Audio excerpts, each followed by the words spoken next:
Let's take an early look at the DMZ mode releasing next week. We're going to go through a bunch of stuff in this video. Of course, the full reveal of this mode will be tomorrow. I'll be streaming it live, covering it all on the channel, so be sure to subscribe for that. Here's the tweet from Modern Warzone. The DMZ and Warzone 2 early play session stream should be starting around 12 p.m. Pacific time, 3 p.m. Eastern tomorrow on Wednesday, November 9th. So again, we'll be streaming that, reacting and breaking down all of the gameplay and information we get, mostly for DMZ. We know a lot about Warzone 2 already, but DMZ is the big mystery. We're going to take an early look at a bunch of the gameplay features and stuff in the game right now in this video, but tomorrow we'll get full gameplay sessions of what a full match of DMZ is like, which should be very exciting. And a quick note on that, apparently some Tarkov content creators are being invited out to play DMZ and Warzone 2 early. IW seems to be pretty confident about DMZ, so for them to invite out Tarkov creators, probably the harshest critics, because again, the theory and the rumor is, not really a rumor at this point, it's pretty much confirmed, but DMZ is going to be some type of Escape from Tarkov style mode. To directly invite out Tarkov creators to play DMZ early is super telling here. It's not a guarantee that, you know, DMZ is going to be great because they're doing this, but it's a good sign, so, you know, we'll see very soon. But let's break down a bunch of stuff here. I'm going to go through the information we just got today, a bunch of early looks at DMZ gameplay features, and we'll go through what's already in MW2 right now, DMZ crafting, the missions, and a bunch of stuff like that. First up here, there are multiple key cards in MW2 DMZ. All are used in the biolabs located on the Al Mazrah map. Again, that's the Warzone 2 map as well. Green, blue, red, black, and gold. And we'll go through some of these images here, and it looks like it gives you the location of where these are used, belongs to the DRC security staff, gives access to the security room near data center. The next one here is use this card to open gold doors. Pretty self-explanatory there. Belongs to the DRC administration staff, used to access equipment room located north of the garage. Cool stuff there. Belongs to DRC logistics staff. Opens the storage rooms on the south side of the first floor. Where's the first floor? We don't know for sure, but once we start to play DMZ, this will all make a lot more sense very soon.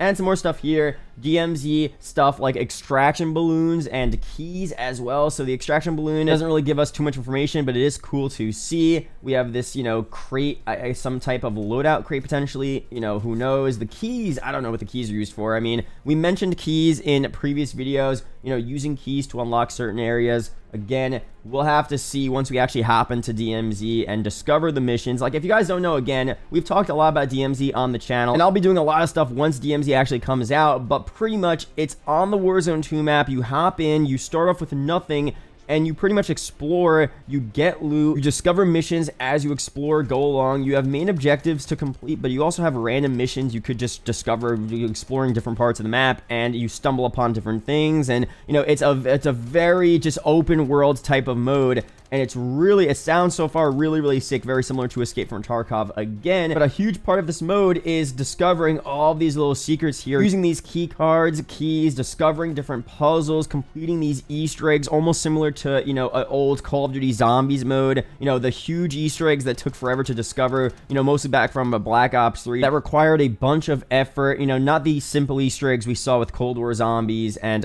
Vanguard. I mean, these were Easter eggs that really took a lot to figure out. It seems like we're getting a bit of that in DMZ. Very interesting stuff here, and we have some quote lines as well that reveal what we're going to be doing, what types of missions we're seeing in this DMZ mode. Ultra 1, enemy attack, helo down. Be advised, we are seeing a supply container at the crash site. Location is on your attack map. Ultra 1, that secure case is still at the crash site. Advise locating it before enemy operators can. Some more stuff here. Ultra 1, we have got a hit on the HVT known as the Chemist. Intel tracked him inside the radiation field. Location is on your TAC map. Ultra 1, the Chemist is down. Be advised, he had a secure case with him. Suggests you get it to extraction. Again, one of the goals with DMZ is to eventually extract from the map, from the mode, once you complete your missions and objectives. Now, you can extract whenever you want. There's probably going to be other ways to do this. You could play forever and then extract it later on. You know, save your progress. We don't know for sure, but, you know, very cool stuff here. Some more stuff on this, bosses or HVTs, if either for DMZ and for raids as well, or maybe it's one or the other. Most likely this is some DMZ stuff, because I've seen from other DMZ leaks that you know, a lot of the stuff is shown here. But we have a chemist, pyro, Ashara, armored commander, warlord, also known as Alnara, and the trapper. And there's also a bunch of voice lines talking about different events in the actual mode. So again, high value targets, upload data, secure hostage, locate cache, armored boat, secure vehicle, deliver to HLZ. We have armored boat event, gets delivered by helicopter, kill all enemies on it, drive boat to HLZ, call in friendly helicopter, helicopter takes cargo from boat, payment authorized. So again,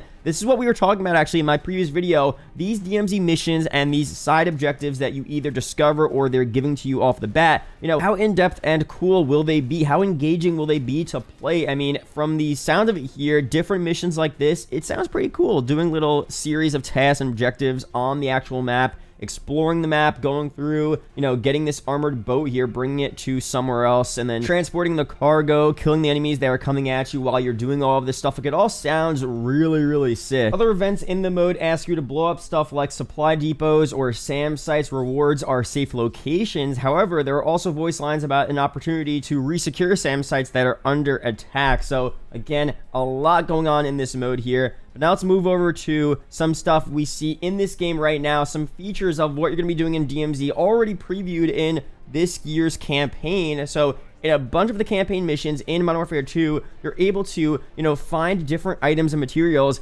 and craft different things. We're gonna go through all the stuff you could find and craft in the campaign, because pretty much all that stuff will be transferred over to what we see in DMZ. So you could find bottles, binding, metal, wax, chemicals, traps, oil, and explosives. And once you get all of these different items, you can start crafting different stuff here by clicking, I think it's up on the D-pad on the controller, and some other keybind on PC. You could, you know, customize it obviously, but some craftables here. Let's break down all of them, because again, these will probably transfer over almost exactly into the DMZ mode. For the pry tool here, you need one binding and one metal, and the effect, this can only be used to open locked doors and chests, and it can't be used as a shiv like you can with the other one there. For the next one here, we have the smoke bomb recipe, one binding, one wax, and one chemical. The effect, smoke bombs create an area of smoke while also stunning enemies for a few seconds after they detonate. We have the mine recipe is one binding, trap, and explosive. The effect is it can be dropped or thrown, and it detonates when enemies come close, about a meter. It does the same damage as a C4. We have the Molotov. The recipe is one binding, one bottle, and oil. And the effect is a throwable that explodes on impact and creates an area of fire, which does damage over time. We already know what a Molotov does.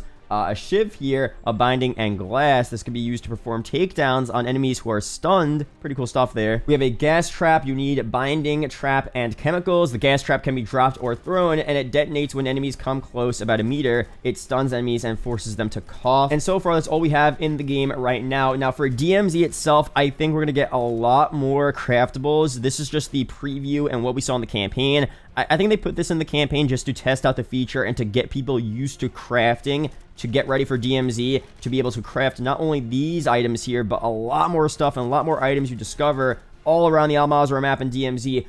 I think the crafting was really sick in the campaign. It made it interesting. It was different. I don't mind it for DMZ. Obviously, for DMZ, you'll be able to find and loot a bunch of secret things to create some crazy unique items. I mean, the possibilities, again, are endless. We don't know the full extent of what DMZ is going to be like here, but it sounds like there's a lot of potential, especially with the crafting system we're already seeing in MW2 right now. So, again, we'll see very soon what that looks like. But overall, that's it here for the mode. As of now, there's a lot of mystery as to what exactly we're going to be doing here. It seems like there's a lot of moving parts, different objectives, lootable items, and craftable stuff, and there's just so much going on.